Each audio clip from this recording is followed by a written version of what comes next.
وقضينا إلى بني إسرائيل في الكتاب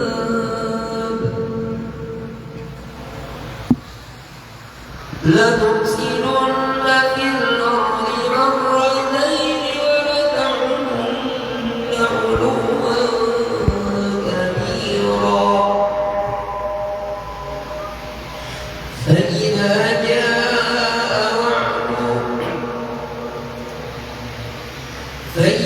جاء وعد أولاهما بعثنا عليكم عبادا لنا أولي بأس شديد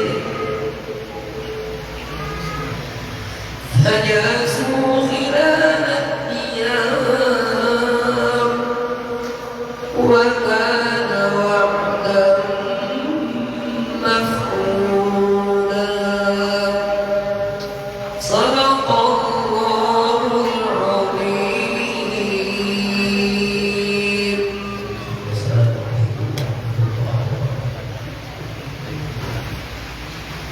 Kemudian jalan selanjutnya kami mintakan kepada ayahanda kami, orang kami, ibu kami, syekh kami, kiai kami untuk menyampaikan tausiahnya kepada beliau.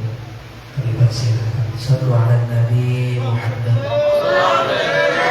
Allahumma salli ala sayyidina Muhammad.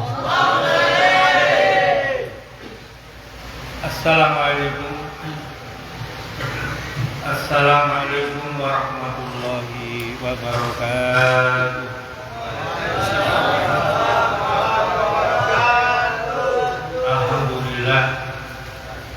Alhamdulillahirabbil alamin.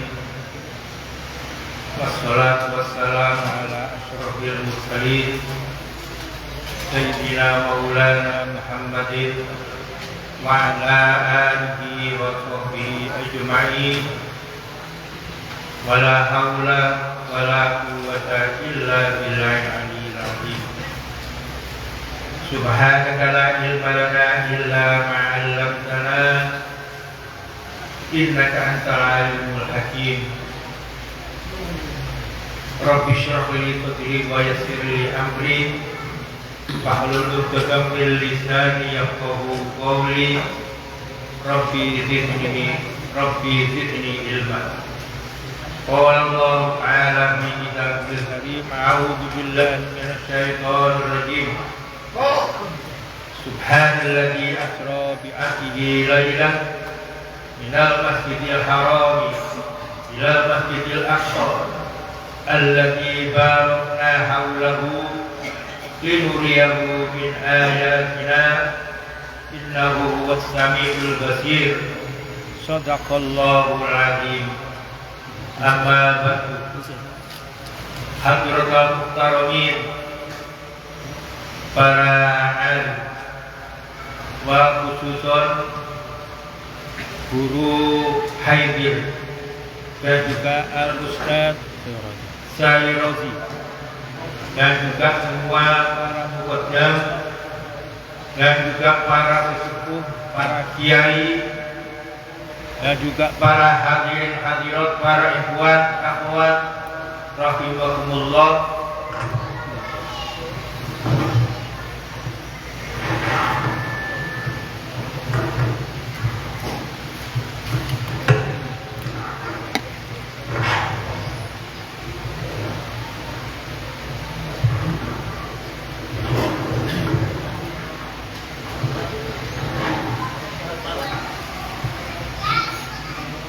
Alhamdulillah wa syukurillah, kita berijtimah dalam rangka memperingati Al-Isra wal Mi'raj.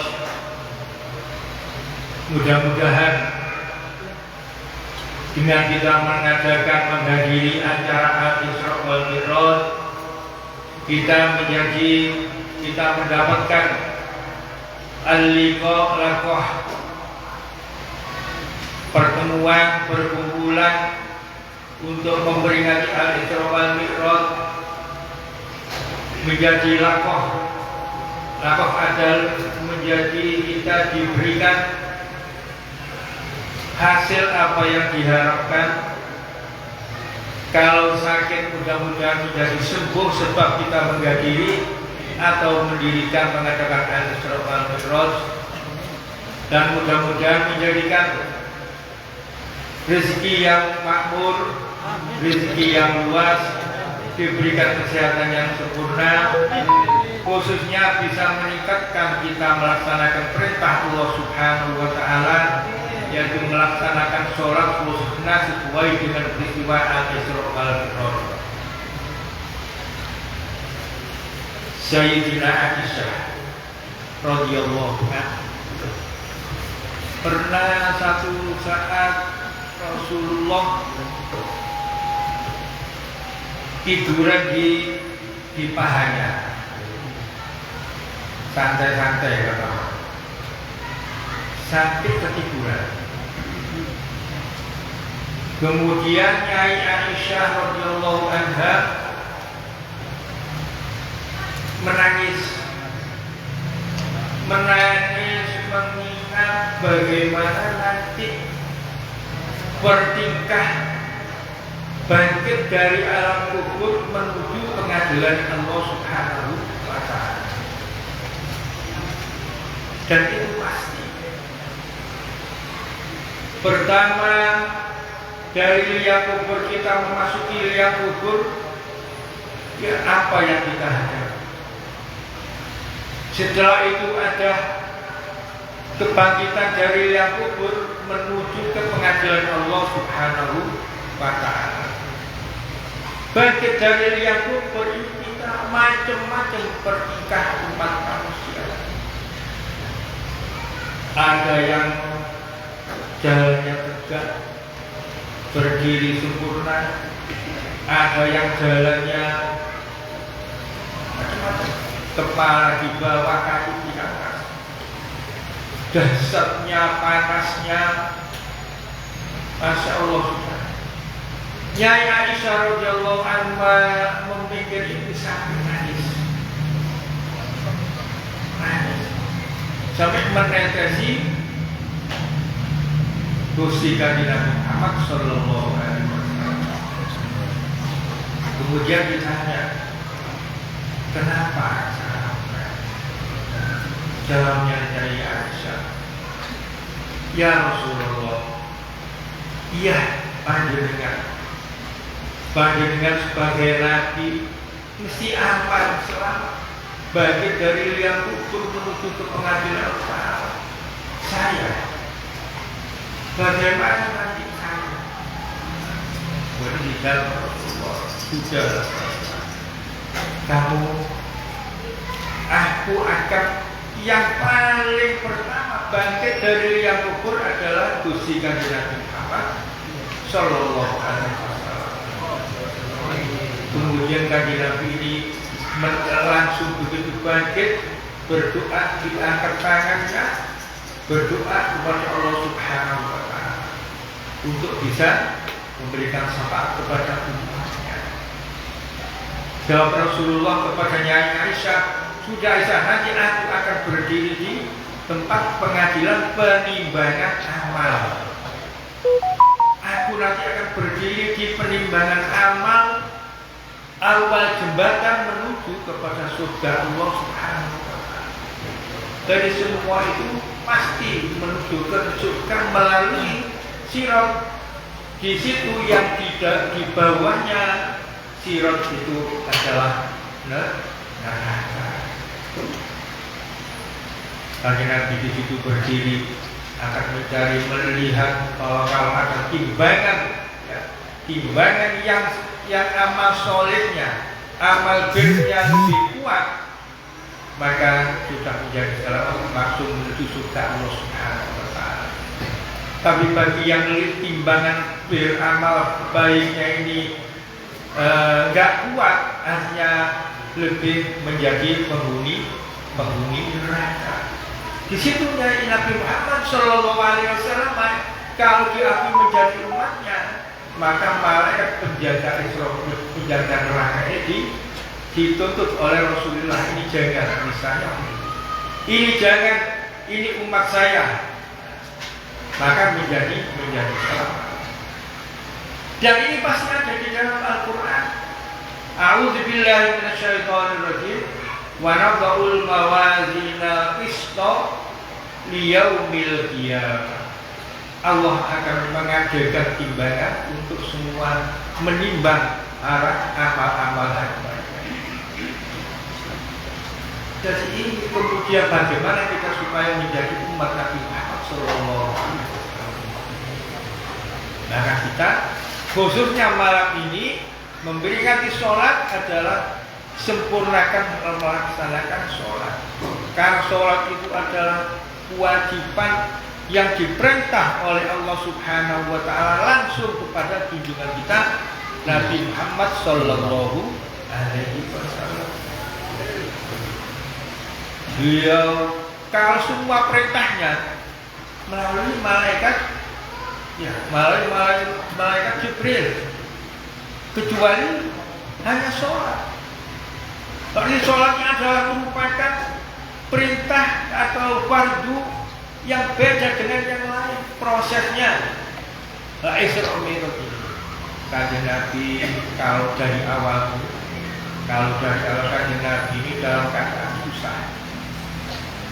Istrinya Nyai Khadijah wafat, kemudian menyusul pamannya dari Abu Thalib radhiyallahu anhu. Itu beliau pamannya yang merawat, yang bimbing dari kecil, juga yang melindungi. Semuanya dari serangan kaum Quraisy, Abu Thalib, kaum Quraisy termasuk golongan biru. Jadi kalau kita golongan raja, golongan orang-orang besar. Jadi ada yang anti dengan Nabi Muhammad, Abu Thalib yang melindungi. Begitu juga Nyai Khadijah, orang yang banyak jasanya kepada Gusti Kanjeng Nabi Muhammad Sallallahu Alaihi Wasallam. Hasil intinya Nabi Muhammad Sallallahu Alaihi Wasallam dalam keadaan susah. Ini ceritanya kalau disingkat ya. Kalau dulu, kalau di Surabaya, di Jawa sih, kalau Isra Mi'raj, kalau Takdir itu dan Takdir dibaca itu semalam. Kalau dulu zaman kecil saya semalam, karena diceritakan semuanya, mulai dibedah dadanya, sampai diisi, dikumbah dengan air zam-zam, diisi dengan iman, kekuatan iman dan sebagainya, baru dinaikkan menuju kepada Masjidil Aqsa. Nah ini kan di jalan banyak ketemu. Ini kalau diceritakan semua, satu kitab bisa semalam sungguh kalau dulu di sana itu. Sungguh semalam. Jadi dibaca semua, diceritakan semua perjalanan dari Masjidil Haram menuju kepada Masjidil Aqsa. Ini banyak jalan-jalan yang karena mau ketemu Masito, ceritanya panjang ini kalau panjang semua kita sudah hafal semua itu. Nah itulah, jadi ini Nabi Muhammad untuk dipanggil oleh Allah Subhanahu wa Ta'ala yang linuriyahu min ayatina, termasuk tadi supaya mengetahui ayat-ayat kekuasaan Allah Subhanahu wa Ta'ala, perjalanan yang tidak masuk akal. Mulanya didahului dengan subhanalladzi, di mana hal-hal yang takjub, hal yang tidak masuk akal itu didahului dengan subhana. Lah ini Rasulullah dijalankan dari Masjidil Haram ke Masjidil Aqsa, dibedah dulu, kemudian diisi dengan iman, dan kemudian diberangkatkan dengan malaikat Jibril menuju ke Masjidil Aqsa. Di sana ini menunjukkan bahwa betapa pentingnya sholat. Sholat prosesnya untuk dipanggil oleh Allah Subhanahu wa Ta'ala untuk diberikan kewajiban sholat 5 waktu. Waktu itu awal langsung diberikan 50 rakaat. Kemudian ringkasnya diomongi atau berbicara atau muhadasah dengan Nabi Musa alaihi salatu wassalam. Nabi Musa minta, "Wahai Rasulullah, hendaknya engkau minta kepada Allah Subhanahu wa taala jangan terima tidak kuat." Walhasil menawar terus menawar sampai di lima waktu, dari 50 rakaat menjadi 5 waktu. Ini termasuk meringankan umatnya Nabi Muhammad, walaupun yang mestinya asalnya itu 50, tapi di situ Allah memberikan pahala sama dengan melaksanakan 50 rakaat. Nah, ini keistimewaan sholat. Jadi sholat itu banyak fadilahnya. Jadi di antara lagi ada cerita di dalam Sahih Bukhari. Itu ada sahabat tanya, "Ya Rasulullah, hal ra'ayna Rabbana?" Hai ra'ayna Rabbana. Jadi apakah nanti kita semuanya bisa melihat Tuhan ya Rasulullah? Jawab Rasulullah, "Atumaruna, apakah kamu ragu waktu kamu hidup di alam dunia melihat rembulan?" Jawab si para sahabat, "Boten ya Rasulullah." "Apakah kamu ragu melihat matahari yang dilihat oleh seluruh alam, seluruh dunia?" "Enggak ya Rasulullah, saya tidak ragu." "Itulah nanti kamu melihat Tuhan. Itulah kamu nanti melihat Tuhan." Artinya berarti kita ini semua nanti pasti akan menghadapi hari yaumil qiyamah. Kemudian di situ Allah Subhanahu wa taala ketika dikumpulkan manusia, yuksarnas, dikumpulkan semua umat manusia di satu tempat, didhawuhi oleh Allah, "Apakah kamu waktu hidup dulu menyembah siapa? Dan wa minhum banyak. Akhirnya sudah sekarang buktikan mana Tuhan." Di situ akhirnya termasuk ada orang munafikun ditanya, "Ana rabbukum?" Jawabnya si munafikun, "Aku nanti Tuhanku akan datang." Nah, ini karena di mahjub, karena masih ada hijab. Nah, ini kehendak Allah Subhanahu wa taala. Jadi kita ini berterima kasih, bersyukur menjadi hamba, menjadi manusia yang dibuka oleh Allah Subhanahu wa taala, menjadi orang yang iman, yang Islam. Dan ini adalah kehendak Allah Subhanahu wa taala murni, bukan siapa-siapa. Ini kalau menurut bagi orang-orang dalam ilmu tasawuf, ulangnya tidak ada pemberian Allah Subhanahu wa taala yang paling istimewa, yang paling mulia, itu adalah pemberian Islam, pemberian iman. Dan ini adalah merupakan kebahagiaan, menjadi bahagia dunia. Dengan iman kita menjadi semua apa yang terjadi pada kita ini adalah kehendak Allah Subhanahu wa taala. Nah, kemudian siapa yang bisa merasakan bahwa kita ini iman itu kuat? Adalah orang yang melaksanakan sholat, adalah orang yang melaksanakan amal soleh, adalah orang yang dekat dengan Allah Subhanahu wa taala, khususnya yang pertama adalah dengan sholat. Kata Rasulullah Muhammad sallallahu alaihi wasallam, "As-sholatu imaduddin. Wa man aqamaha faqad aqamaddin. Wa man tarakaha faqad hadamaddin." Ini sholat. Siapa yang menegakkan sholat, merhatikan sholat, maka agamanya menjadi kuat. Siapa yang meremehkan sholat, maka orang itu menjadi tempat fakot hadapan, berarti agamanya rendah pada mulanya. Karena itu mudah-mudahan kita semua kita malam ini mengadakan menghadiri acara Al-Isra wal Mi'raj, kita dijadikan oleh Allah menjadi hamba yang nikmat kita bersolat menyembah kepada Allah Subhanahu wa taala. Nikmat kita melaksanakan sholat al-maktubah, nikmat kita melaksanakan dengan berjamaah. Kalau dengan berjamaah ini masa dulu pernah ada cerita di kitab Al-Fawzi itu ulama-ulama besar kalau ketinggalan jamaah itu pantas ditakziahi karena besar pahalanya berjamaah.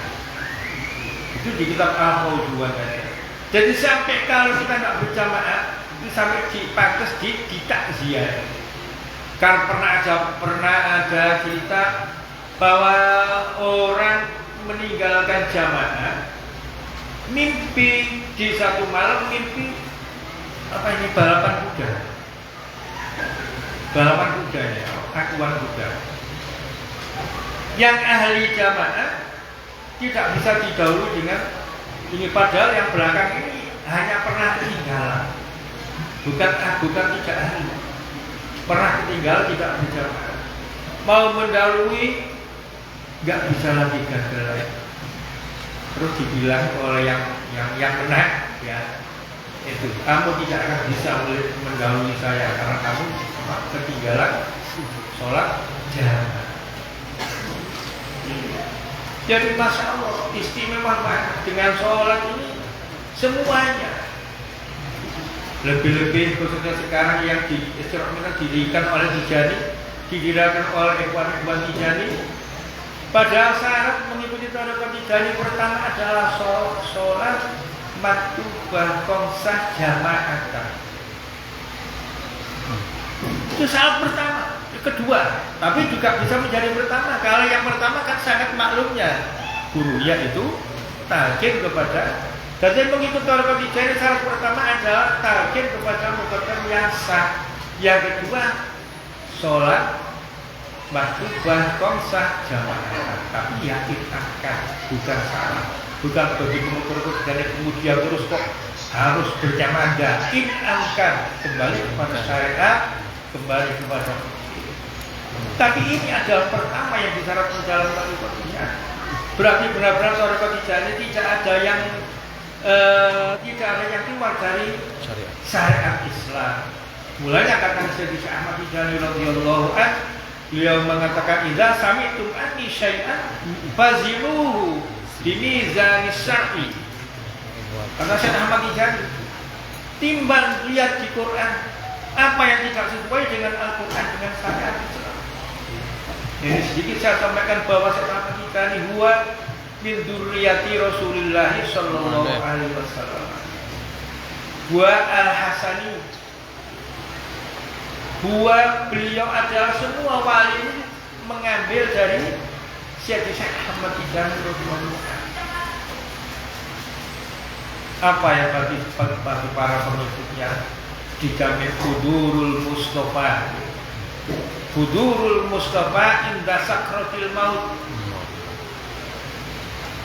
Loh, kenapa kalau dihadiri oleh Rasulullah dan kenapa kalau tidak? Orang sakratul maut itu di situ ada orang yang kalau bahasa Jawa itu membawa yang berkurang, yang mewujudkan berupa kadang berupa kiainya berserban dan sebagainya. Pokoknya yang sekiranya ini berhasil di sakratul maut ada setan-setan yang mengganggu, mengajak untuk mengikuti setan, menyamar, bentuk-bentuknya macam-macam. Nah ini kalau ada Budurul Mustafa, masya Allah, walillahilhamd, nikmatnya tiada tara. Orang melihat Rasulullah, ada ulama di Surabaya mengatakan, ibarat seandainya kita mempunyai harta benda sedunia, bukan Kalimantan ini, bukan ya, sedunia, ditukar dengan ketemu Rasulullah, ini masih kurang. Nah, jadi indah sakratul maut, orang ketemu Rasulullah, subhanallah indah, tidak bisa malah Tidak bisa dibayangkan. Diumpamakan seperti tadi. Seandainya kita punya harta benda sedunia, ini ditukar dengan ketemu Rasulullah SAW. Lah ini indah banget, sehingga dicabut roh kita tidak terasa. Dan ini jaminan hudurul Mustafa indah sakratil maut. Wa hudurul Mustafa indah su'ali mungkarin wa nakir. Juga ragu, juga datang di saat ada pertanyaan malaikat munkar. Tapi juga ada. Ya kita wakilkan ada Rasulullah. Malaikat munkar nakir secara syar'i pasti datang. Harus itu tugas. Tapi begitu ada Rasulullah secara logika tidak jadi. Termasuk dengan yang pertama, mulanya termasuk adalah jaminan bagi orang ketiga ini mendapat kiriman pahala ibadahnya umat manusia sealam dunia yang makbul, dan ibadahnya manusia sealam dunia yang diterima dan dikalikan 100 kali. Itu selalu mentransfer kepada ikhwan. Di zaman itu masih ada besarnya Syekh Ahmad Tijani radhiyallahu anhu, ada cerita ikhwan dengan muslim. Nah, itu artinya bukan tidak balik kepada pernikahan. Jalan-jalan satu saat tidur di zawiyah. Tidur di zawiyah si yang bukan ikut thariqat ini, saya lihat kok sama. Tidur sama, sama kadang berbeda. Seperti itu rame di masyarakat kami. Orang tidur sama apa bedanya dengan kita sama. Kalau tidak sama dengan kita. Sampai si orang ikhwan itu ngomong kepada Syekh Ahmad, mungkin dengan bahasa Kayai atau Syekh Ahmad, katanya orang-orang ini sama dengan mereka. Buktinya di zawiyah sama, tidur juga sama. Semua sama. Jawabnya Syekh Ahmad, enggak ada sama. Nah, kaji itu. Kalau orang Tijani wahum rukuk sedang tidur, itu mendapat kiriman pahala ibadah manusia sekarang. Wahum rukuk, walaupun si ikhwan ini sedang dia begitu. Mereka disebutkan di dalam kitab Bulughul Faridah, hani adlakum biha waqumu bihaqqiha waludu bi'ahdiha. Hani adlakum untuk bagi orang-orang yang mengikuti jani, bagi orang yang mahabbah tidak akan mati. Bagi orang yang mahabbah kepada Syekh Ahmad Tijani tidak akan mati kalau sebelum mendapat pangkat wali kutub. Tapi apa itu wali? Percaya, percaya dengan Syekh Ahmad. Jadi kan saya bilangi bahwa fadilah seperti itu, itu kan orangnya nggak percaya. Lah ini kalau bagi orang yang belum mengamalkan, nggak ikut, hanya percaya bahwa kita ada Isra Mi'raj. Walaupun orang Tijani yang mengadakan hadir terus percaya, itu alhamdulillah, itu pemberian Allah Subhanahu Wa Taala. Percaya kepada aulia juga pemberian Allah Subhanahu Wa Taala. Percaya kepada Allah juga pemberian Allah Subhanahu Wa Taala. Dahulunya Syekh Ahmad Al-Hadi dari Tunisia. Orang Tijani itu adalah hidayah adalah fakul, adalah pemberian. Karena banyak orang-orang ahli itu kan juga tidak. Ini kalaunya Syekh Ahmad Al-Hadi. Tapi kita tidak menyalahkan, jangan menyalahkan yang lain, masya Allah. Qadiriyah subhanallah masyaallah, kataku Tarikat Sadiliyah masyaallah, Naksabaniyah masyaallah semua. Bahkan kita diancam oleh guru kita sekarang di daerah kalau sampai kita mencelah atau menyalahkan wali yang lain sekarang tadi, berarti kamu tidak menyalahkan saya, atau saya juga wali. Gak boleh, kita harus bagus. Jadi semua wali min auliyaillah adalah masya Allah. Tapi mengeluarkan hadis suci, barang siapa yang anti pada wali maka berarti kita berhak untuk diperlakukan. Berarti sudah masya Allah. Ya itulah Ahmad Tijani radhiyallahu anhu kata para wali. Mulanya tidak kembali, jangan sampai kembali kepada faziluhu bimizan syar'i. Jadi dari yang dibaca dari istighfar, istaghfirullah innahu kana ghafar yursilis sama alaikum midrar. Istighfarnya aja. Jadi ya yursilis sama akan datang kemakmuran dari Allah. Kemakmuran itu cukup. Jadi dikasih cukup, dikasih rezeki dan merasa cukup. Orang mempunyai duit banyak, tapi kalau merasa nggak cukup, nah itu kalau kata orang Surabaya ini bukan belum. Tapi kalau kita diberikan hati yang mendapat hidayah dari Allah, maka kita menjadi nggak takut. Kalau di Al-Qur'annya Allah takhafu wa la tahzanu innal ladzina qalu rabbunallahu tsumma istaqamu tatanazzalu 'alaihimul malaikatu alla takhafu wa la tahzanu. Al-Qur'an. Nah, dia yang sesungguhnya orang-orang yang sudah iman kemudian istaqam melaksanakan perintah-perintah Allah. Pertama sholat. Juga di dalam ketiga yang pertama yang dia perhatikan sholat. Berarti orang tarekat Tijani semua tarekat ini berarti menguatkan syariat Islam. Jadi sumastaqamu jadinya apa? Tatanazzalu alaihimul malaikah. Intinya di malaikat turun memberikan Allah takhafu. Tidak cemas menghadapi kehidupan. Bagaimana besok, bagaimana lusa, bagaimana bulan depan, bagaimana tahun depan, bagaimana anak, bagaimana cucu. Ini sifat manusia mempunyai ketakutan itu kan. Walana bukan aku bisa, kenapa aku balaku ilal amwal wal aulad. Jadi kalau kita mempunyai karakter takut, cemas, itu adalah wajar.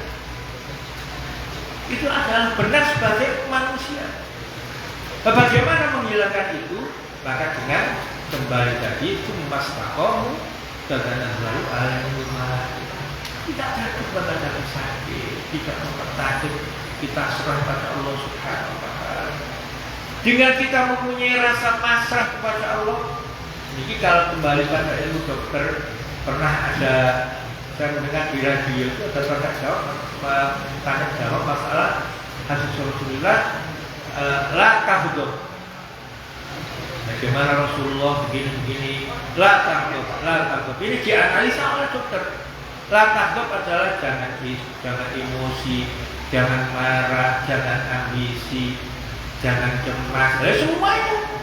Nah berarti kita mempunyai sifat pasrah, percaya kepada Allah Subhanahu. Nah kalau kita tidak percaya, mengandalkan akalnya, kalau mendarikut mengandalkan akalnya, bergerak lari-lari mengejar mencari apa ini tender, mungkin ada jalan macet, mungkin cepat bundle dos, terus tidak hasil. Kalau mengandalkan akal menyesal. Nah ini maksud saya begitu. Kalau mengandalkan akal menyesal banget. Gara-gara ini, ya tidak kebahagiaan order misalnya. Nah ini siapa yang mempunyai kita menjadi orang yang bersandar kepada Allah Subhanahu wa taala, maka menjadi orang yang istiqomah. Kalau yang umumnya istiqomah, hati diberi hati yang makmur, hati yang pasrah kepada Allah Subhanahu wa taala, hati yang tidak mempunyai kecemasan. Hati yang tidak mempunyai kecemasan. Inilah fadilah daripada kita taat kepada Allah Subhanahu wa taala, terutama di dalam tarekat Tijaniyah pun juga perhatikan sholat lima waktu jamaah. Bahkan saya perhatikan tahajud malam. Maaf bagi semua pengikut tarekat Tijaniyah ini. Pernah di zaman Syekh Ahmad Tijani radhiyallahu anhu, ada ikhwan, kamu harus melaksanakan tahajud malam. Jawabnya si ikhwan itu, saya nggak bisa bangun malam. Kalau itu taruh tasbih, utruk subhanaka. Itu ada kitab Bulughul Baridah itu. Artinya sama saya Ahmad Tijani, saya sangat menganjurkan merhatikan soal tahajudnya, sholat semua, sholat duhanya, sholat tasbihnya. Itu ada di kitab Ar-Risalah Asy-Syafiyah. Itu semua dimuat jadi termasuk mukaffirat lil dzunub. Maksud saya dengan fadilah Syekh Ahmad Tijani tadi yang awal, hudurul Mustafa, hingga sakratul maut wa hingga cuma mendapat kiriman pahala-pahala sebesar itu. Nah itu kalau dilihat daripada segi amalannya. Padahal orang Tijani bukan dari amalannya. La hasanati gal muridi. Di kitab Buyatul Mustaqab atau Buyatul Murid, la hasanati gal muridi. Mendapat pahala, mendapat fadilah sekian banyak bukan karena kamu membaca lazim, bukan karena kamu membaca wajiban, tapi hasanah gal muridi, tapi kebaikan di kepahatnya Syekh Ahmad Tijani. Nah tadi itu yang mendapatkan kiriman ibadah semua hamba semua alam dunia. Itu si murid itu tanya, ya Syekh Ahmad, apakah ini mendapatkan transfer kiriman pahala ini sebab saya membaca lazim dan juga membaca wajiban dan seterusnya? Kata Syekh Ahmad, enggak. Lah, lihat. Ini fadilah daripada mungkin. Dan kemudian barangkali ada yang mungkin atau yang tidak mengikuti thariqah. Ini tadi lihat bahwa thariqah Tijani tidak ada yang melanggar syariat. Jadi semua sesuai dengan syariat. Itu. Lalu kemudian kembali pada tadi Isra. Ya Rasulullah, apakah nanti bisa melihat Tuhan? Rasulullah, ya seperti itulah kamu bisa melihat Allah, seperti kamu bisa melihat sermenge atau matahari dan bulan. Kamu kan juga menyaksikan bahwa bulan itu bisa merahmati, dinikmati oleh umat manusia sealam dunia. Kalau cuma sealam dunia, nah ini adalah itulah perumpamaan. Kamu bisa melihat bulan, berarti kamu akan bisa melihat bulan. Kemudian Allah Subhanahu wa taala di hari kiamat, yuksharun nas, akan dikumpulkan semua manusia. Dan di situ akan ada orang yang masuk ke neraka Allah Subhanahu wa taala. Jadi nanti Rasulullah Muhammad sallallahu alaihi wasallam akan pertama yang berjalan menuju sirat yang menuju ke surga Allah Subhanahu wa taala, yaitu Nabi Muhammad sallallahu alaihi wasallam dengan para umatnya. Jadi besok seperti ini Sahih Bukhari. Jadi besok yang Nabi Muhammad ini akan berjalan dengan umatnya semua menuju ke surga Allah Subhanahu wa taala melalui jembatan yang di bawahnya ada neraka. Semua umat akan mengatakan Allahumma sallim. Mudah-mudahan selamat. Karena apa kok kita selamat? Pintu neraka jahanam itu, nah ini Sahih Bukhari loh ini. Pintu masuk neraka jahanam itu di situ ada kayak besi bulat Kemudian ada pelat panjang yang landep. Apa yang landep ini? Yang tajam. Jadi semua masuk ke situ. Ini sahih loh ini. Bukan dongeng. Jadi semua pasti melalui situ. Mulai sahabat, berarti sahabat itu Allahumma sallim sallam. Lah orang yang masuk jahanam ini pasti memasuki itu. Lah tinggal bagaimana Allah Subhanahu wa taala bijak kepada hambanya. Walaupun mesti melewati, cuma ada yang kena, tapi semua kena, nggak bisa kena. Cuma ada yang tidak apa-apa, ada yang apa. Nah ini kebijakan Allah Subhanahu wa taala. Kemudian siapa yang diampuni oleh Allah Subhanahu wa taala? Kalau di bab itu, karena ini bab dulu asal sujud. Itu adalah orang yang ahli sholat, orang yang mau melaksanakan sholat. Orang yang dimasuk tidak terasa, tidak kena tapi tidak terasa. Ada yang kena tapi sedikit, ada yang kena berat. Kemudian ringkasnya ini, kemudian Allah Subhanahu wa taala merintah kepada malaikat. Hai malaikat, keluarkan semua yang di dalam neraka. Malaikat kerja, dikeluarin semua. Apa yang dicari? Yang dicari tanda-tanda malaikat mencari atau mengeluarkan hamba yang manusia di dalam neraka itu, mencari orang yang batuknya apa ini? Dahi. Ya inilah pokoknya. Ya. Ada sujud lah. Ya. Yang dicari ada asal sujud, orang yang ada bekas sujud. Jadi yang bekas sujud walaupun di neraka, ini termasuk menjadi tanda yang dicari oleh malaikat itu, oleh Allah Subhanahu wa taala. Ayo suruh keluar dari neraka sampai akhir. Ini rahmatnya Allah Subhanahu wa taala, atau ampunan Allah, atau kebijakan Allah. Siapa yang dibijak oleh Allah adalah orang yang sholat, atau disebut asal sujud, atau orang yang bersujud atau orang sholat. Kemudian sampai habis tinggal satu rojulun, tinggal satu orang itu di tengah keluar dari neraka, tapi tidak dimasukkan surga. Dan itu duduknya tempatnya menghadap ke neraka. Orang itu bilang, ya Allah, aku di sini ya Allah, mohon saya. Aslinya di neraka kan tidak enak, ya Allah, minta dikeluarkan aja.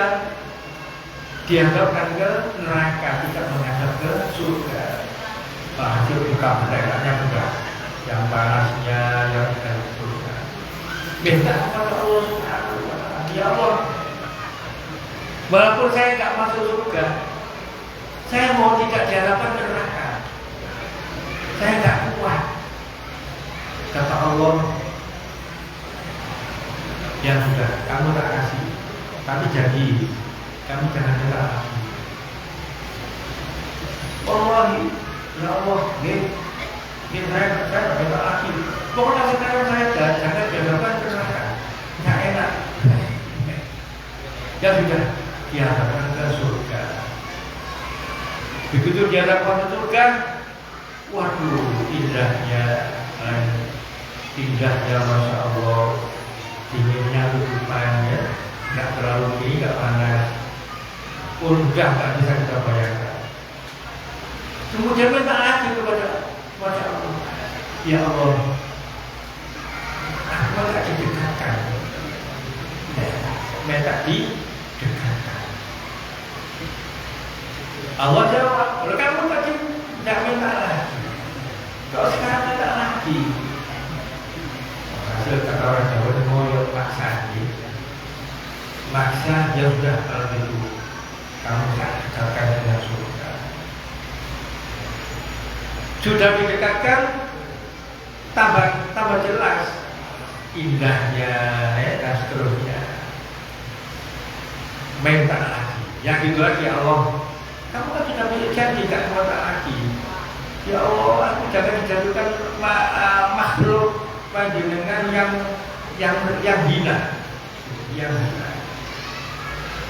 menawar terus, akhirnya dikabulkan oleh Allah Subhanahu wa Ta'ala. Dikabulkan, menjadilah ahli surga Allah Subhanahu wa Ta'ala. Ini sebab apa? Sebab ada harus sujud, ada bekas sujud. Ini keistimewaan sholat, kemuliaan sholat. Tidak ada yang lebih daripada sholat. Mulai semua fadilah-fadilah ini semua ba'dal maktubah. Sholat ini fadilahnya sekian. Ini semua itu adalah masih kalah dengan sholat maktubah. Karena biasanya atau mungkin ada orang juga yang punya anggapan ada fadilah. Sholat fardunya jamaahnya tidak diperhatikan. Yang diperhatikan yang ada fadilahnya itu. Nah itu kata-kata baca ini sebagai dasar. Pondasi amal ibadah kita itu adalah sholat. Jadi kita mudah-mudahan dengan hikmah kita sekarang menghadiri acara Al-Isra wal Mi'raj, kita tadi kembali kita dijadikan hamba sing biladzzatil ibadah. Nikmat kita beribadah kepada Allah Subhanahu wa Ta'ala, yaitu sholat. Kita nikmat melaksanakan sholat. Padahal fadilahnya sholat itu adalah semuanya ini menjadikan kita sehat. Jadi kalau diterangkan itu panjang. Jadi semua anggota ini ada 360 mafasil. Itu 300 ros-rosan katanya. Nah ini semua, Masya Allah, semua menjadikan sholat kalau menjadikan sehat, menjadikan bagus kalau kita digunakan sholat. Artinya sholat itu menjadikan dampak sehat badannya. Mulanya kalau bangun malam, mudah-mudahan kita semua bisa. Dari bangun malam di atas jam 12 kita sholat, itu justru kita menyehatkan kita. Jangan ini kemudian kita jantung sehat ini ya itu ya juga nggak apa. Rasulullah juga pernah jantung sehat sama Nyai Aisyah, malah pernah balapan itu menceritakan keharmonisan keluarga. Dari Rasulullah sama Nyai Aisyah pernah juga jantung sehat pagi hari.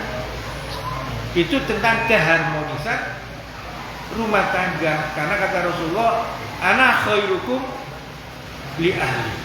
Khairukum li ahli wa ana khairukum li ahli. Jadi sebaik-baiknya manusia adalah sebaik-baiknya kalian semua adalah orang yang harmonis dengan keluarga. Padahal aku yang paling harmonis dengan keluarga. Mulanya Nyai Aisyah pernah berjalan sama Rasulullah jadi jantung sehat. Artinya saya tidak menafikan, tapi yang paling ini adalah sholat bangun malam, sholat bangun mandi di atas tahun 12. Ini adalah fadilahnya banyak sekali. Mulanya kalau kita kembali kepada kita taat kepada Allah Subhanahu wa Ta'ala, maka kita diberikan semuanya lebih bagus. Semuanya menjadi maslahat, terutama menjadi ahli surga Allah Subhanahu wa Ta'ala. Ingat bahwa surga Allah adalah abadan, selamanya. Kita hidup ini berapa? 60 sampai 100 tahun. Itu pun akal sudah tidak sempurna. Ini kita tergantung pada kita umur 60 sampai 80 tahun. Nanti yang memastikan menjadi kita sa'idun au syakiyun, menjadi ahli surga Allah atau menjadi neraka Allah. Itu tergantung kita hidup di alam dunia mungkin 60 tahun, 80 tahun. Nah ini solusinya At-Tijan ini mempunyai amal yang ringkas, yang maton, sanadnya jelas, keterangannya jelas, hukumnya ada semua. Ini yang mempunyai jaminan menjadi surga Allah Subhanahu wa Ta'ala. Ini yang kita perhatikan. Betapa indahnya, betapa enaknya kalau hidup di surga.